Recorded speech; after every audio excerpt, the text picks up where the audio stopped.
क्रिस्त में मेरे प्यारे भाई और बहनों, आज हम मुंतज़िर कार्यक्रम के इस पवित्र सफर के 24वें दिन पर पहुंच गए हैं। प्रभु ने अपनी कृपा और दया से हमें प्रतिदिन तैयार किया है ताकि हम यीशु मसीह के जन्मोत्सव को एक अर्थपूर्ण, गंभीर और आध्यात्मिक रूप से गहन तरीके से मना सकें। आइए आज भी हम अपने हृदय को वचन के सामने खोलें और प्रभु की शिक्षा को विनम्रता से ग्रहण करने की कोशिश करें।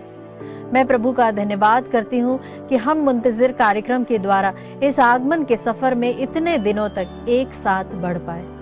आज का विषय जो हमने लिया है वह है, आओ बालक यीशु के लिए चरनी बनाए।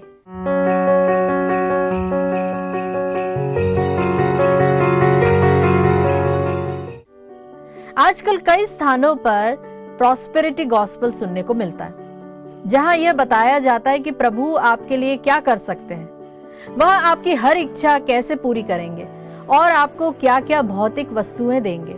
लेकिन बाइबल हमें एक अलग ही सत्य बताती है। मैं प्रभु का धन्यवाद करती हूँ उन अच्छे और सच्चे विश्वासियों के लिए जो इन दिनों शरीर से अधिक आत्मा की बातें सोचते हैं, जो पैसे से अधिक अभिषेक से प्रेम करते हैं, जो बड़े घरों से अधिक प्रभु की उपस्थिति को मूल्य देते हैं और जो पृथ्वी पर नहीं बल्कि स्वर्ग में अपना घर बनाना चाहते हैं। यह वास्तव में सराहनीय है। प्यारे मित्रों, आज मैं विशेष रूप से सभी युवक युवतियों से एक महत्वपूर्ण सेविकाई के बारे में बात करना चाहती हूँ और विश्वास करती हूँ कि हर सेविकाई की शुरुआत यहीं से होती है। गलातियों 4:4 कहता है, किंतु समय पूरा हो जाने पर परमेश्वर ने अपने पुत्र को भेजा जो स्त्री से उत्पन्न हुआ और व्यवस्था के अधीन हुआ। आप जानते हैं कि प्रभु ने हमें छोड़ने से पहले ही हमसे प्रेम किया। जब हम बंधन में थे, जब हम गलत आदतों में थे, जब हम अपनी शारीरिक अभिलाषाओं को पूरा करने के लिए गलत जीवन जी रहे थे, तब भी बाइबल कहती है कि वह हमसे उतना ही प्रेम करता था। पहली सच्चाई यह है कि परमेश्वर हमसे प्रेम करता है जैसे कि हम हैं। हम अच्छे बनने के बाद उसके पास नहीं आए, उसने हमसे प्रेम किया, इसलिए उसने हमें छुड़ाया। और उसके वचन में लिखा है कि उसने हमें, मतलब ईश्वर ने हमें याजक बनने के लिए बुलाया है। प्यारे मित्रों, याजक कौन होते हैं? पुराने नियम में याजक जो होते हैं वो लोगों के बलिदान को ईश्वर के सामने लाते थे, उनके लिए मध्यस्थता करते थे, फिर लोगों के सामने खड़े होकर ईश्वर का स्वरूप और उसका वचन बताते थे। आज हम बलिदान नहीं चढ़ाते क्योंकि यीशु मसीह स्वयं हमारे लिए एक बार का परिपूर्ण बलिदान ठहरे हैं। अब हमारी जिम्मेदारी है जो कि परमेश्वर के सामने लोगों के लिए प्रार्थना करना है, और दूसरी है लोगों के सामने अपने स्वभाव से दिखाए कि ईश्वर कैसा है।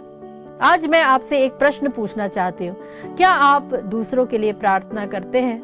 कई बार कोई मिलते हैं और कहते हैं मेरे लिए प्रार्थना कीजिए, या फिर बहुत सारे व्हाट्सएप ग्रुप्स हैं जहाँ पर कई सारे प्रार्थना निवेदन आते हैं।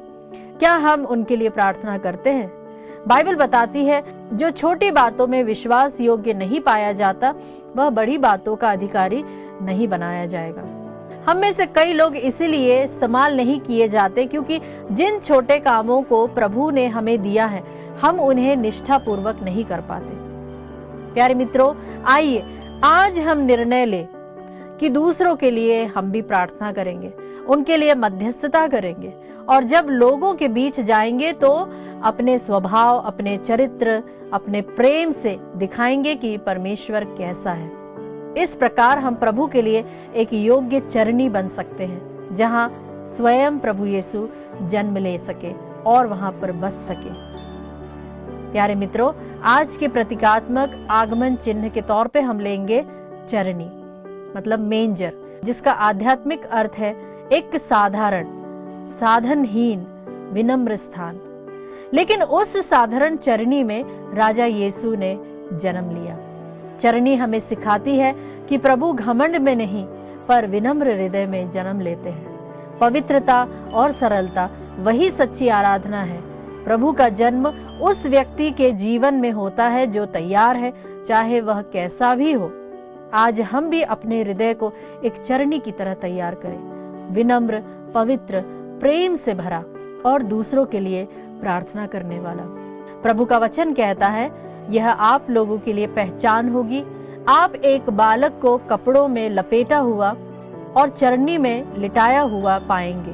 प्यारे मित्रों, यदि इस संदेश ने आपको आशीष दी या किसी बात ने आपके हृदय को छू लिया या आपको ईश्वर के और भी नजदीक ले आया है, तो कृपया कमेंट बॉक्स में लिखें आप अपना नाम, अपने शहर या राज्य का नाम और कौन सी बात ने आपको छुआ या आपको आशीष प्रदान की। आपकी गवाही किसी और के लिए आशीष का कारण बन सकती है।